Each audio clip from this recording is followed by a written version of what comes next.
didn't expect to meet her that night in Chicago. It was late, cold, the kind of night where the roads feel empty and endless. I was driving along Archer Avenue, a stretch of road locals had warned me about. They told me stories about a girl who appears out of nowhere, dressed in white. I didn't believe them, not really, until I saw her. She was standing near the side of the road, just beyond the reach of the headlights. At first, I thought she needed help. She looked normal. A young woman in a pale dress, her hair falling softly over her shoulders, her face calm, almost distant. I slowed down, rolled the window down slightly. "Are you okay?" I asked. She turned toward me slowly. Her eyes met mine, and something about that moment felt wrong.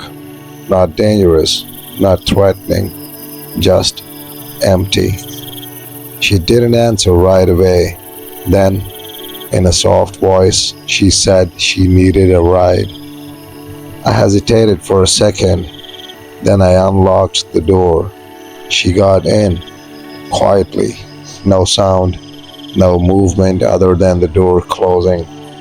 And as I drove forward into the dark road again, I couldn't shake the feeling that I had just made a mistake, because the air inside the car had suddenly turned ice cold. For a while, neither of us spoke. The road stretched endlessly ahead, illuminated only by my headlights. The city lights of Chicago felt far away now, like I had driven into a different place entirely. I could feel her sitting beside me, still, silent, too still. I glanced at her once, then quickly looked back at the road. Her hands were folded neatly in her lap, her head slightly tilted down, but something about her reflection in the window caught my attention. It didn't look right. It was faint, barely there, like she wasn't fully present. I tightened my grip on the steering wheel. "Where do you need to go?" I finally asked. There was a pause. Then she spoke. Her voice was soft, distant, like it was coming from somewhere far away. "Just keep driving," she said. A chill ran through me. The air inside the car grew colder, colder than before. My breath was starting to fog slightly in front of me. I tried to laugh it off, tried to convince myself this was normal, but deep down, I knew it wasn't. Minutes passed, or maybe longer. Time felt strange, like it was stretching. Then suddenly, she lifted her head and pointed ahead. "There," she said quietly. I followed her finger. Up ahead, I could see the outline of a cemetery. Tall iron gates, dark trees behind them, and an overwhelming silence surrounding the place.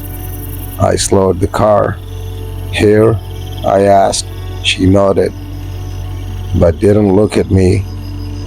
I pulled over near the gates, the engine idling softly.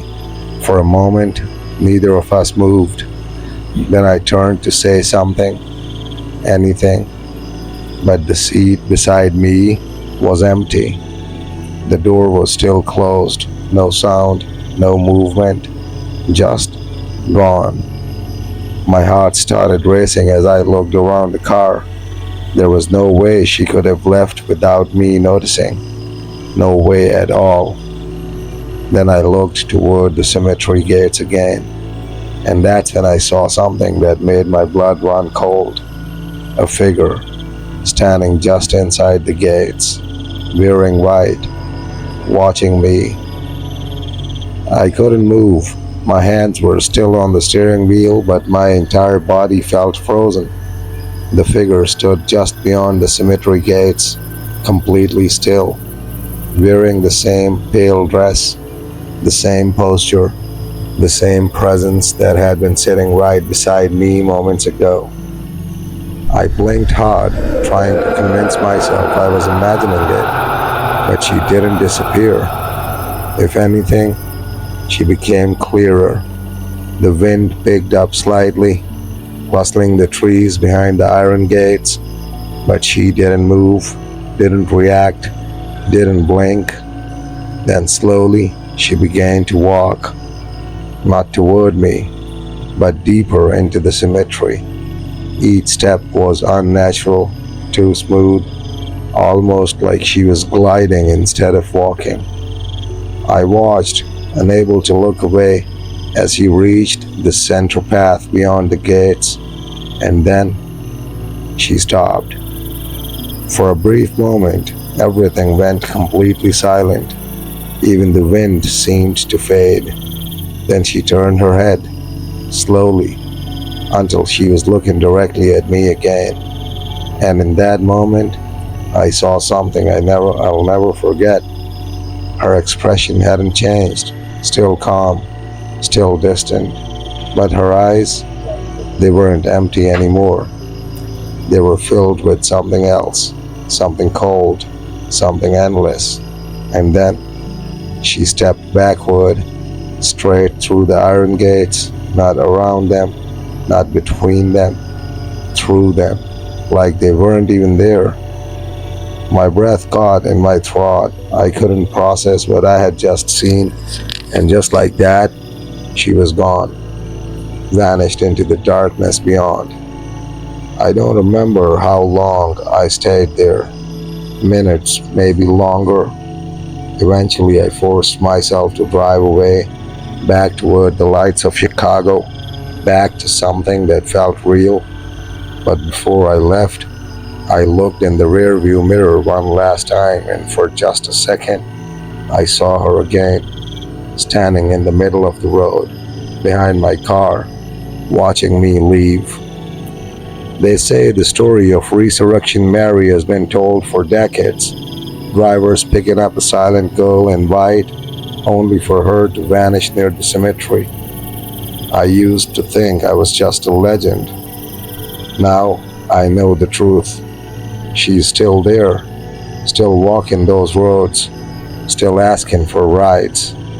And if you ever see her on a cold night, you might not be able to say no.